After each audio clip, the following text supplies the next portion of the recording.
mensagem é a primeira vez que eu vou pregá-la num púlpito da igreja. Já fiz muita alusão a esse texto em escolas dominicais, em estudos, num ambiente acadêmico, em salas teológicas. Não é que eu vou falar complicado, ou falar coisas difíceis, mas eu quero falar sobre Maria, a bem-aventurada entre as mulheres. Temos um feriado agora, no dia 12, na terça-feira, sobre a padroeira do Brasil, que faz alusão. E o que me faz pregar hoje esse texto, há umas 2 semanas atrás, eu me lembrei de um acontecimento, que eu era solteiro ainda. Uma senhora, ela convertida ao Evangelho, ou convertida a Jesus, já de idade, veio de uma tradição religiosa da mesma nossa, mas de uma linha diferente. Ela me perguntou assim: por que os evangélicos não gostam da Maria? Por que os evangélicos, eu não entendo por que os evangélicos não gostam de Maria? Eu falei com ela assim: não, nós gostamos de Maria. É porque não sabem te explicar o que é essa mulher, o que a Bíblia diz acerca dela. E eu quero falar acerca desse assunto hoje. Maria, a mãe de Jesus. Para que entendamos o que a Bíblia diz dela. Eu quero andar com vocês um pouco, porque o tempo é curto, mas eu não serei muito prolixo ou muito extenso, mas eu separei alguns pontos aqui para dividirmos bem esse assunto. O que a Bíblia não diz que ela é, e o que a Bíblia diz que ela é. Porque a Bíblia é a nossa regra de fé. E esse texto que eu escolho aqui, Evangelho de Lucas, segundo Lucas, capítulo 1, versículo 26. Quem encontrou, diga amém. E nós temos aqui no telão também, vai ser colocado daqui a pouquinho também, você pode acompanhar no telão também, já foi colocado. Que diz assim o texto: no 7º mês foi o anjo Gabriel enviado da parte de Deus para a cidade da Galileia, chamada Nazaré, e uma virgem desposada de certo homem da casa de Davi, cujo nome era José. Virgem, chamava-se Maria. E entrando o anjo aonde ela estava, disse: alegra-te, muito favorecida, o Senhor é contigo. E ela, porém, ouvindo esta palavra, perturbou-se muito e pôs-se a pensar no que significaria aquela saudação. Mas o anjo lhe disse: Maria, não temas, porque achastes graça diante de Deus, Eis que conceberás e dará à luz a um filho, quem chamarás pelo nome Jesus. Este será chamado Filho do Altíssimo. Deus, o Senhor, lhe dará o trono de Davi, seu pai. Ele reinará para sempre sobre a casa de Jacó, e o seu reinado não terá fim. Então disse Maria ao anjo: como será isto? Pois não tenho relação com homem algum. Respondeu-lhe o anjo: descerá sobre ti o Espírito Santo, e o poder do Altíssimo te envolverá, e a sua sombra. Por isso também a este santo há de nascer, que será chamado Filho de Deus. E Isabel, sua parenta, igualmente concebera um filho na sua velhice, sendo já do 6º mês para aquela que dizia ser estéril, porque para Deus não haverá impossíveis em todas as suas promessas. Então disse Maria: aqui está a sua serva, a serva do Senhor, que se cumpra na minha vida a tua palavra. E o anjo se ausentou dela. Jesus, nós oramos agora e nós pedimos ao Senhor a direção a sensibilidade, para que o Senhor nos dê a sabedoria para estarmos transmitindo esse assunto tão importante, e que também os nossos corações o compreendam na dimensão que Tu queres nos ensinar. No nome de Jesus, amém e amém.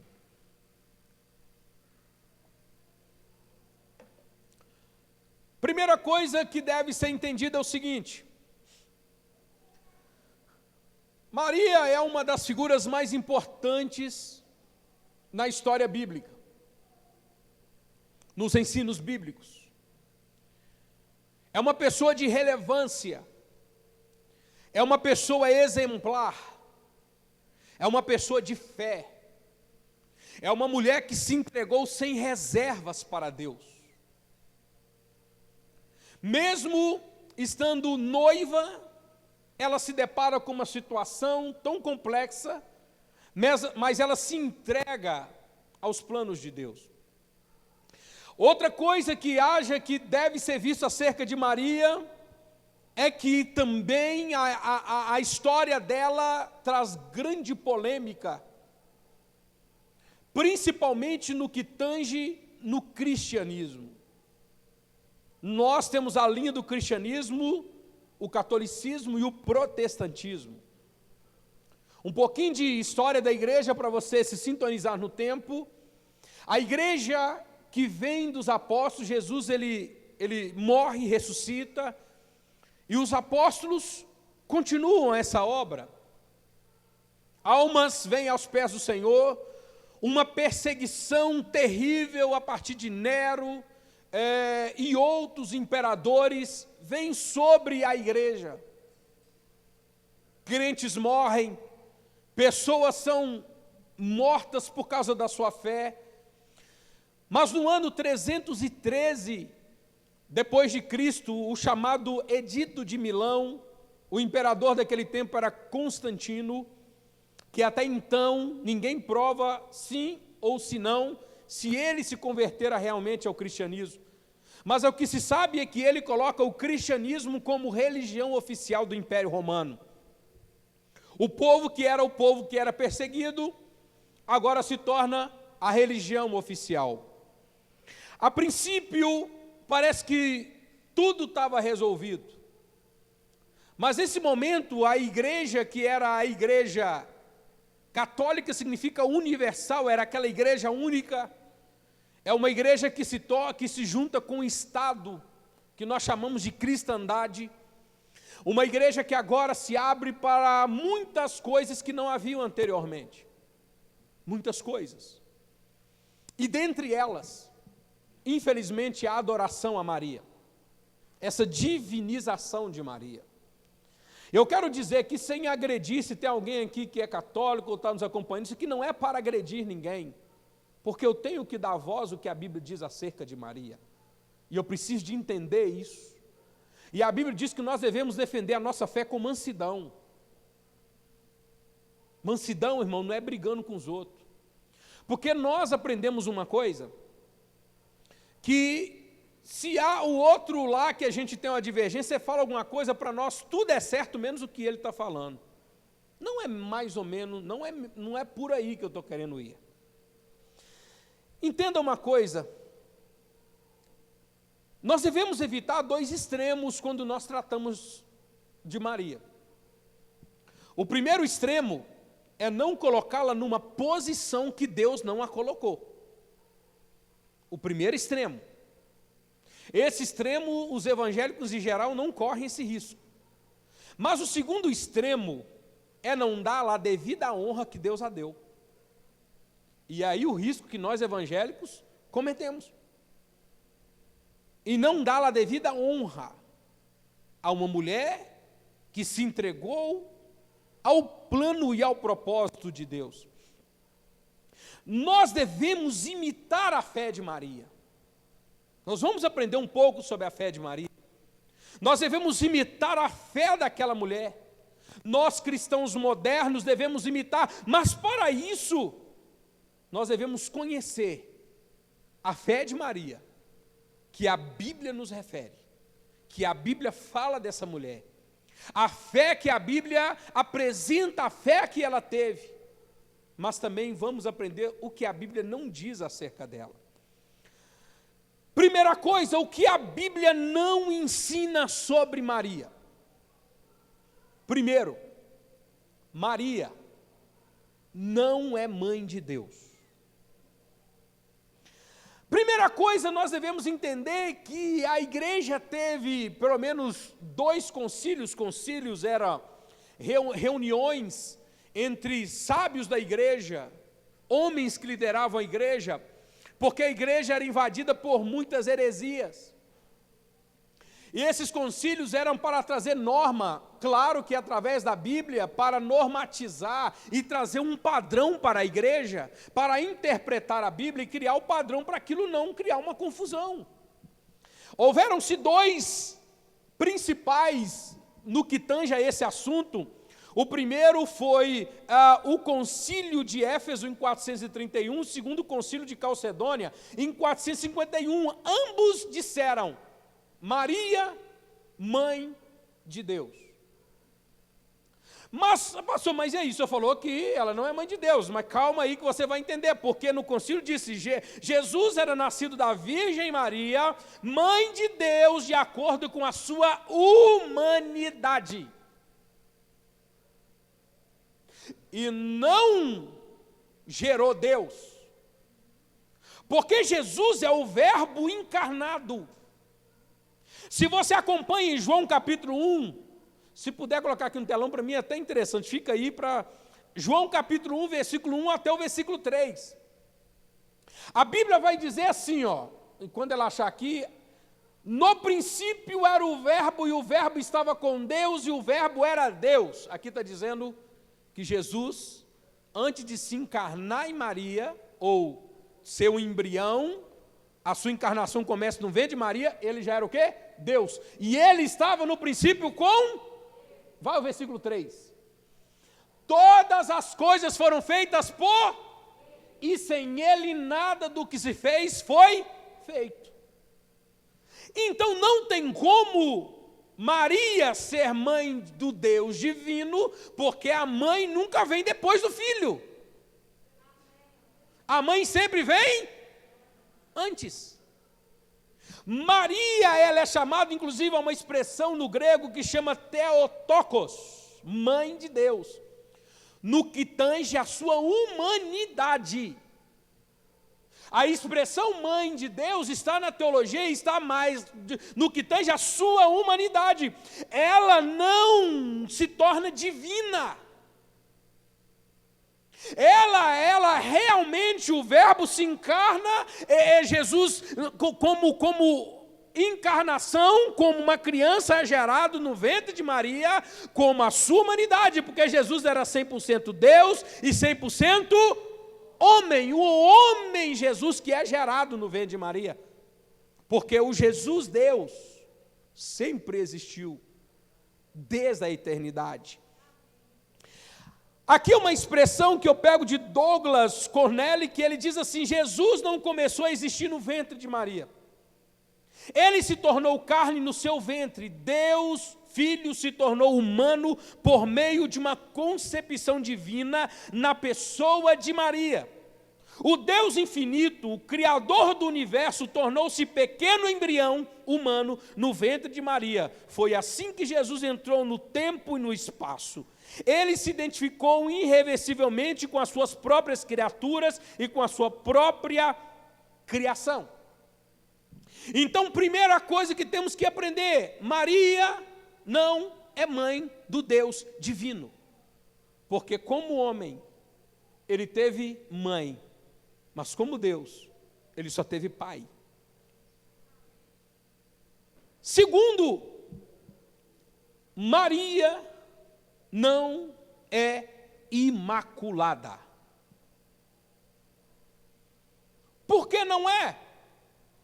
Porque dizem, foi promulgado no ano 1854, que Maria era imaculada, a conceição foi imaculada, que ela não tinha pecado, que ela não teve nenhum tipo de pecado, porque se Jesus nasceu sem pecado, é porque ela não tinha pecado. Ai, pastor, como que Jesus ele nasce dela e não herda o pecado? Então ela não podia ter pecado. Vamos entender o que a Bíblia diz. Primeiro, a Bíblia só menciona de 2 homens que nasceram sem influência do pecado. O primeiro é Adão. O segundo é quem? É Jesus. Só esses 2. Maria se inclui no que a Bíblia diz em Romanos 5:23. Todos pecaram. Todos herdaram o pecado. Salmo 51, versículo 5, somos concebidos em pecado. Romanos 5:12, todos herdamos o pecado. Então, por que Jesus não nasceu em pecado, se Maria era pecadora também? Primeiro, Maria não teve participação de homem na concepção. E segundo, ele foi gerado pelo Espírito Santo de Deus. Então Maria, ela era pecadora, assim como nós. Ela não era imaculada. Ela nasceu dos seus pais, ela herdou dos seus pais, porque ela teve pai e mãe, ela herdou o pecado. Até aqui parece que a gente está bombardeando Maria. Não, Maria é como eu e você. Terceiro, Maria não é mediadora ou intercessora.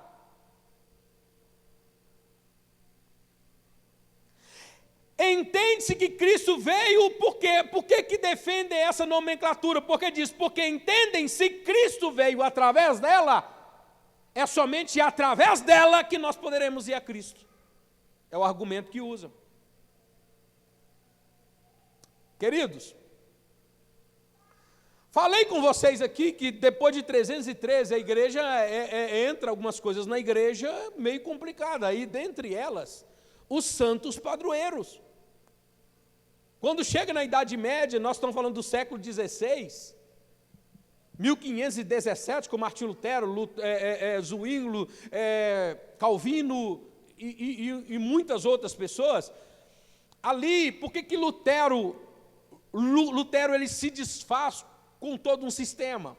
Por quê? Porque ali havia pagamento de indulgência. O que era pagamento de indulgência? As pessoas tinham que pagar pela sua salvação ou salvação de parentes que morreram.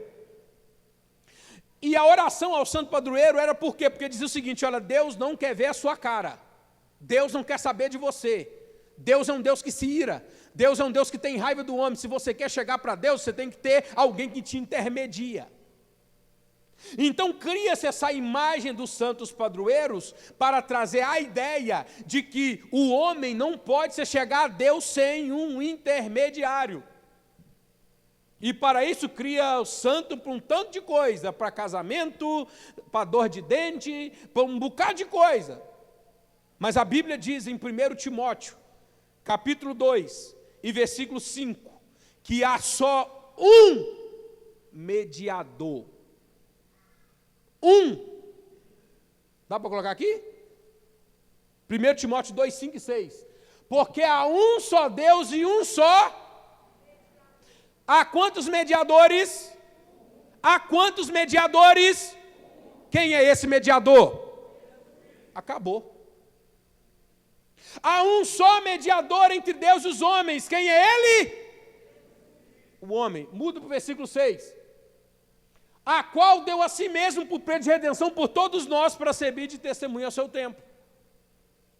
Então, há um só mediador, e por isso que Martinho Lutero, ele quando lê que o justo, ele viverá pela fé, ele diz que o crente é sacerdote de si mesmo diante de Deus. Ele disse, então, a partir de então, você crente, pode colocar o seu joelho no chão e começar a orar, e Deus vai te ouvir. É por isso que você na igreja pode levantar a sua mão, e Deus vai te ouvir, porque através de Jesus, você está chegando a Deus. Através de Jesus, Deus está te ouvindo. Através de Jesus, Deus está te respondendo.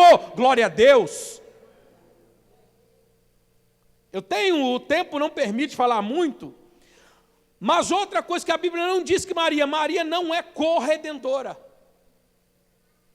ela não auxilia Jesus para salvar o homem. 5, Maria não permaneceu virgem, ela teve outros filhos. Por favor, Mateus capítulo 1, versículo 25. A Bíblia que vai dizer isso aqui. Porque diz que ela permaneceu virgem. Bem, e não conheceu até que deu à luz a seu filho, o primogênito, e pôs o nome de...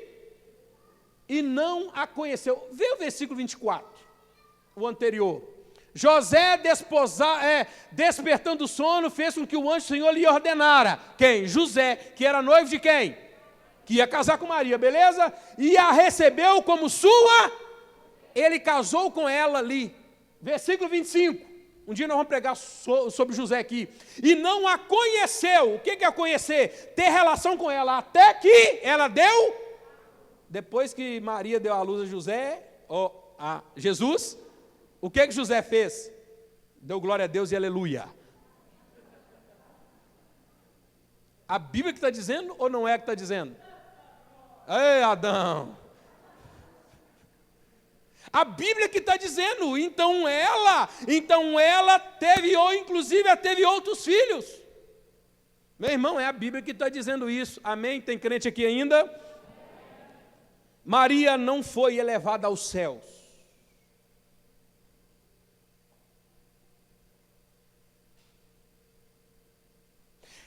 Ela aguarda o dia da ressurreição. Ela aguarda o dia da redenção. Mas agora eu quero aprender com vocês o que a Bíblia ensina sobre Maria. O que nós evangélicos entendemos através da Bíblia, o que a Bíblia ensina sobre ela. Primeiro, Maria é uma mulher agraciada por Deus. Deus achou graça em Maria. Mas ele achou graça e diz por quê? Por causa da sua conduta, a sua vida, mas foi a graça de Deus que escolheu Maria. Ela foi agraciada, ela foi escolhida pela graça de Deus, pelas suas virtudes, mas principalmente pela graça de Deus.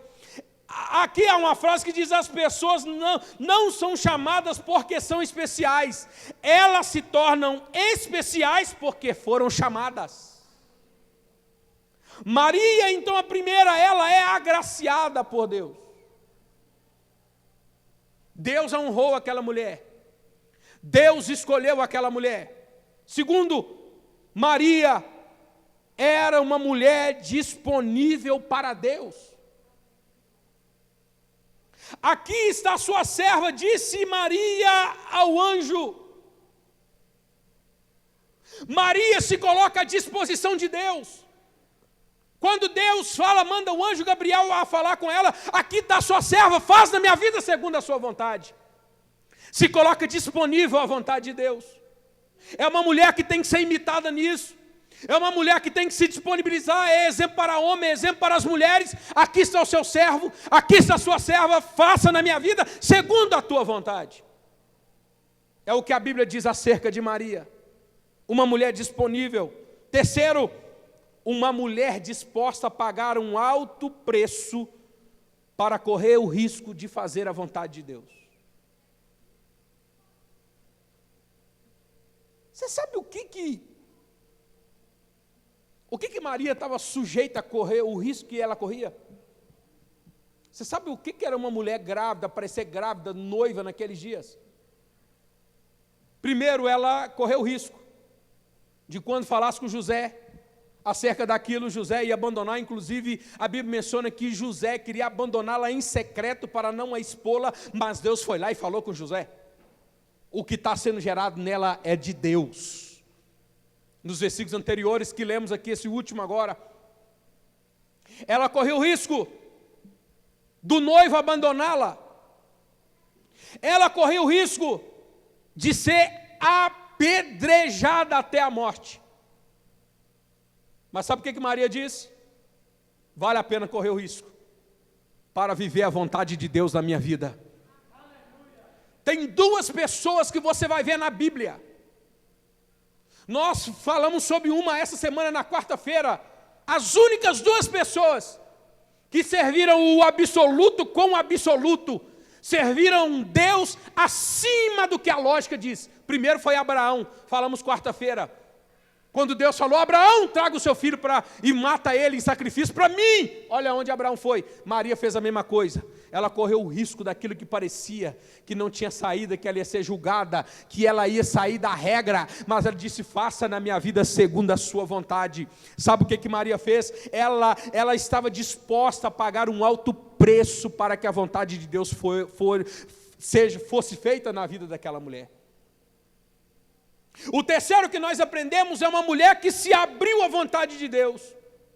É uma mulher que se entrega à vontade de Deus.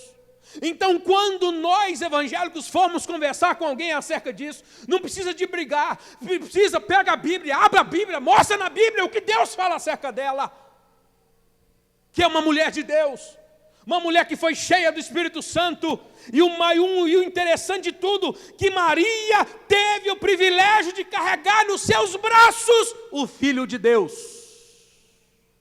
Uma mulher que teve o privilégio do Filho de Deus, o Filho dela ser o próprio Salvador da vida dela.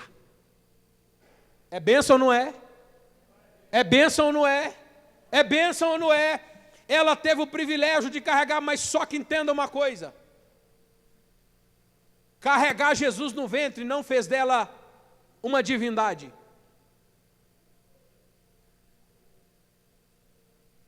Carregar ele nos braços não deu a ela o título ou a prerrogativa de ser chamada de divina, de orar por ela, de orar para ela, eu digo assim. Isso aqui não é briga de religiões, isso aqui não é briga de tradições religiosas, isso aqui é dizer o que a Bíblia diz acerca dessa mulher. Quando nós evangélicos vamos falar acerca de Maria, vamos dizer: mulher de Deus, um exemplo a ser seguido, um exemplo, um modelo de fé para eu seguir, uma mulher que se entregou para Deus, uma mulher que deixou o nome dela escrito na história, porque ela teve um privilégio que nenhuma outra mulher teve, que é carregar o verbo divino no seu ventre, que é gerar a encarnação do Salvador. Foi através dela que Jesus se encarna, mas é através dela que Jesus ele vem ao mundo, prega o evangelho. Mas depois que Jesus morre, Jesus na cruz vira para João e diz: mulher, eis o teu filho, filho, eis a tua mãe. Por quê? Porque Jesus transfere para João a responsabilidade de cuidar de Maria. Maria é uma mulher a ser copiada na sua fé. É uma mulher que foi serva de Deus em todo momento. É uma mulher que nós precisamos copiar a fé dela todos os dias. O que eu reflito com vocês, o meu coração ardeu em pregar isso aqui hoje, para trazer um esclarecimento a vocês, meus irmãos, que nós temos um só Senhor, que é somente o Senhor Jesus. Nós não temos outra pessoa, outro intermédio. Pode ser Pedro, que foi um grande homem, pode ser Abraão, não, nenhum desses homens. É um intermédio nosso, através dele para chegarmos a Deus. Somente temos um intermédio, que é o Senhor Jesus. E se alguém um dia te perguntar: por que vocês evangélicos não gostam de Maria? Vira e diga: eu amo Maria. Eu amo Maria, porque Maria trouxe o Salvador ao mundo. Maria foi escolhida por Deus. Maria é uma mulher de fé. Maria é uma mulher cheia do Espírito Santo. Maria foi uma mulher que se entregou, mas ela não ora por mim. Ela não pode me salvar. Ela não pode me santificar, porque quem pode fazer isso é somente Jesus. A igreja só fala de Jesus. Jesus é tudo para essa igreja. A Bíblia só fala de Jesus. Só fala de Jesus. Jesus é o Salvador do mundo. Ele é o Salvador do mundo. Aleluia. Muitos se apegam em algumas coisas: pastor, mas já houve profecias, já outras aparições e se cumpriu, já houveram curas. Meus irmãos, cuidado. Cuidado, porque tem coisa que é muito séria. Mas um só que cura é Jesus. Um só que liberta é Jesus. E nós lemos ali que há um só mediador entre Deus e os homens: Jesus Cristo.